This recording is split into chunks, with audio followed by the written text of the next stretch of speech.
Hi guys, Firmbie with you with episode 18 of 15 Minute Makeover. The series where we grab a car and see if we can do the repairs within 15 minutes. As always, no guarantees whatsoever. There's that phone again. We'd love that. Now what we're doing today is the Echos Cobra. We're looking for a 90% repair on that. As you can see, we fixed running repairs, car hard to control, brake problems and loud when accelerating. So as I said, 90% on this particular build. Last episode we did the category Katsumoto. That was at 64%. Even though I did say it was actually 60% in the video, it actually was 64%, so I do apologise for that one. Just one of those things, but my apologies on that one for getting that wrong. But yeah, the Cobra today to 90%, so we're looking at getting those parts out as quickly as we can. As you can see, a lot of those parts are completely shagged as the ABS pump comes out. He's at 60%, so I don't 6%, beg your pardon. So I don't think we'll be able to repair that up. He'll have to just be thrown out and replaced.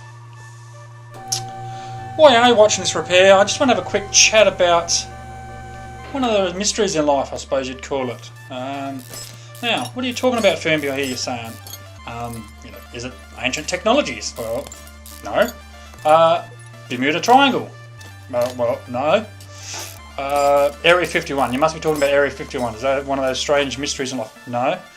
What I wanted to mention is, in what universe did someone think it was a good idea to put holes in the bottom of a medicine measurer? Now, if you don't know, here in Australia, when we buy cough medicine, you get a small measuring cup, which is fair enough. And I'll see if I can get some photographs up for you in that in a moment, if I can remember how to do that. But to give you an idea what it looks like. But as I mean, that's fair enough. But when you use it the wrong way up, well, let's just say the medicine doesn't stay in the measurer. Let's just put it that way. Now, I know you're all grinning, but I know you've done it yourself. But as I said, in what universe was that a smart idea? We all know when you're sick, you're not in the best frame of mind. You just want to get that medicine inside you, and yeah. As I said, let's just say the medicine didn't actually stay in the damn measurer. So let's leave it at that. Anyway, as I said, one of those life mysteries. But let's get back to this build as we can get these parts out. The rubber bush is coming out now. Well, I got a bit distracted on as I said, on one of those mysteries in life.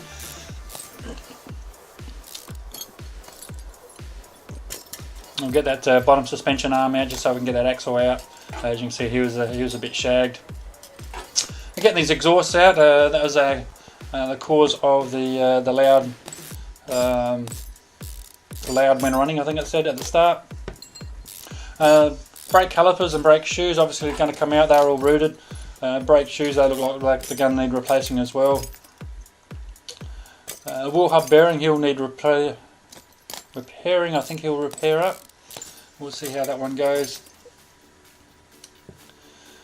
Just getting these parts out from the rear here, that shock absorber.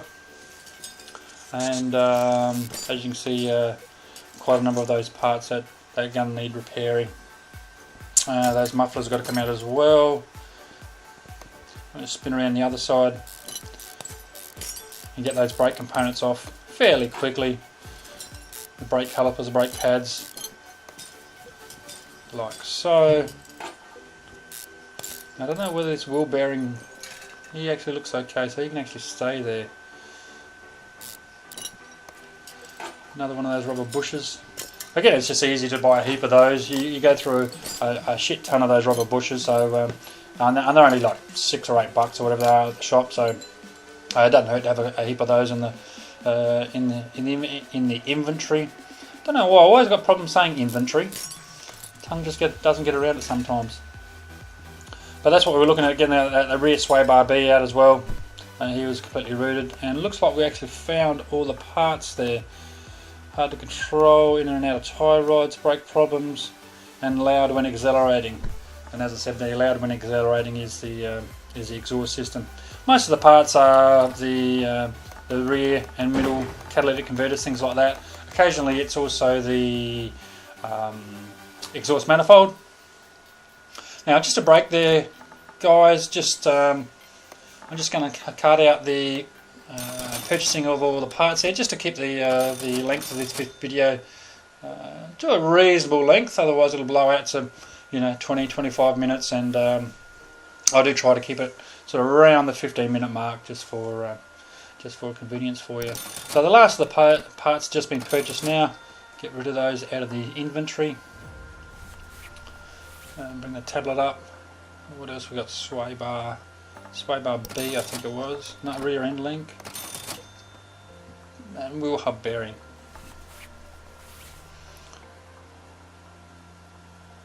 Wheel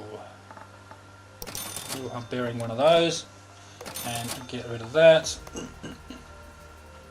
Exhaust manifold, actually I mentioned that a moment ago. As I said, if it's not the obvious ones of the exhaust system, the catalytic converters, rear mufflers, middle mufflers, that type of thing, it's generally the exhaust manifold. So that's about the last of them that we need to purchase by the looks of it there. So now we're actually getting all these parts back into the car. As I said, there's 90% was our magic number today, so a lot of those parts, that's why I actually took quite a long time to purchase all these parts, because we can repair so many, but a lot of them actually need to be replaced. But again, I've mentioned this before, guys.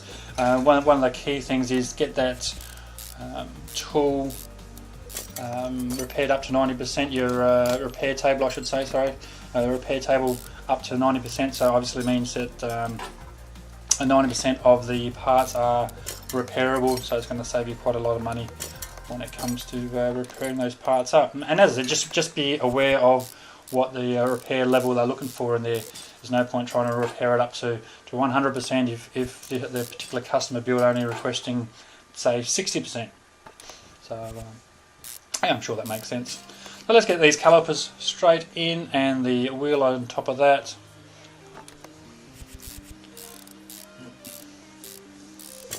Guys, if you do enjoy this type of content, then don't forget to like or subscribe to this particular channel. I do enjoy my car mechanics, so I try to get them out as reasonably regularly as I can. If you realise stuff doesn't get in the way.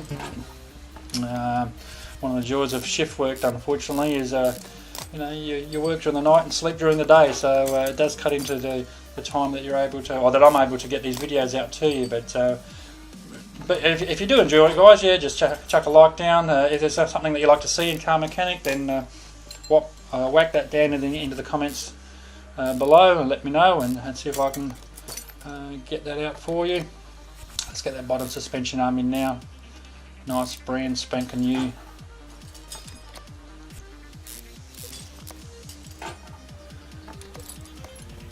Front spring and shock absorber cap. Let's get that in there now.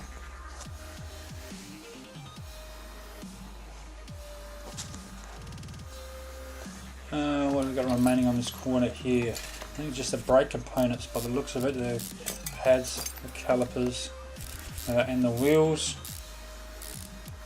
And actually, it looks like I've got a visitor today. I don't know whether our cat's just come in, so you might even be able to hear him. Hang on, I'll move the microphone a little bit closer. You might be able to hear him purring. If you sit on my lap quiet enough, you might be able to hear it purring. It's probably just bloody hungry, the damn thing. Let's see if I can continue on with this recording with this cat crawling all over me.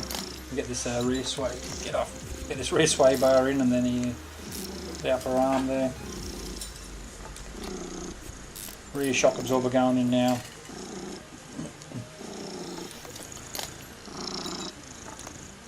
That's what I like to do also, obviously, while you're at the end, this end of the car, is to get the other component in it, like the exhaust system here, the brake system going back in as well. So it just saves you going up and down on the lifter and moving around too much. The less amount of times that you move, the better. Around the other side we go, and the exhaust and the brake components in going in now. Brake calipers, brake pads, that type of thing. We've got the wheel bearing in a moment. What else we got in here? I think we've got just about everything. I'm just checking to make sure I got those rubber bushes in. As I said, I've missed those out that many times. It's just not funny, and you have to actually go in afterwards to find which ones that you've missed. Excuse me while I wet the old whistle with a fresh cup of coffee.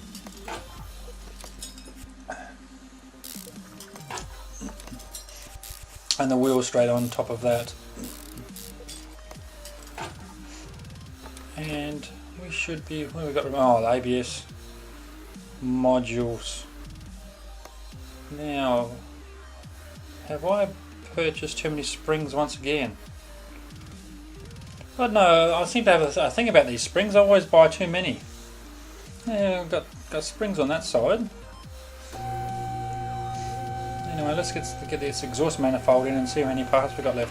I'll tell you what, I would make a hopeless mechanic in real life. I'd leave things out and, yeah, here customer, here's your brand new car fixed up for you. Yeah, that'd be $200. Why doesn't it go? Oh, I don't know why it doesn't go. You know, I'll put all the parts back, and you know, half the parts are missing. So I don't think I'd make a very good real life mechanic, but that's probably why I do enjoy this, because I probably can't do it in real life. Small rubber bushings. That looks like the only one that we're missing. Small rubber bushing. Where the hell would that be? Again, here's a clear example of doing things like small rubber and large rubber bushings as you go along, because now comes the fun time of actually finding the damn thing. Yeah, I did actually buy too many springs.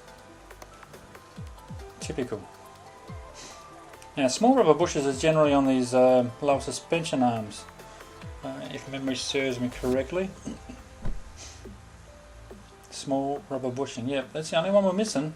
Out of the other components that we've just either repaired or replaced, it's the only one we've missed. I mean, we could sell it just as is, but we just don't get our reward bonus for doing it. Rubber bit, no, that one's at 100%. It's not that one. Let's just get that one back in there. There's no point having him out.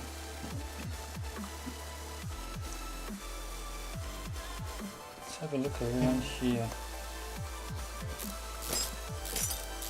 And if we take this off, we might be able to see whether that small rubber bushing is missing on this side.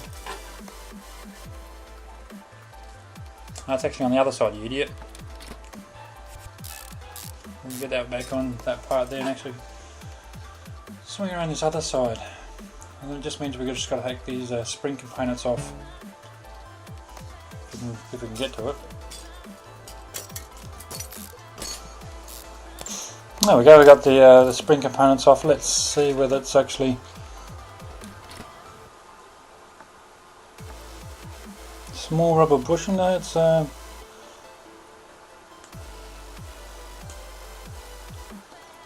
seems okay. No, we don't want to put the wheel back on. We want to get that rubber bushing on first. If the wheel's on, then we won't. If we try to get that wheel on first, we won't be able to get that bush on. I might have to come off of there. Oh bugger, we'll just take that out anyway, just so it's not trying to get that wheel on.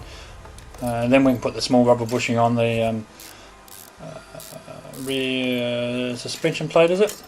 Rear suspension arm, and the spring and the cap. Then let's get that rear end drive in, and then the tyre.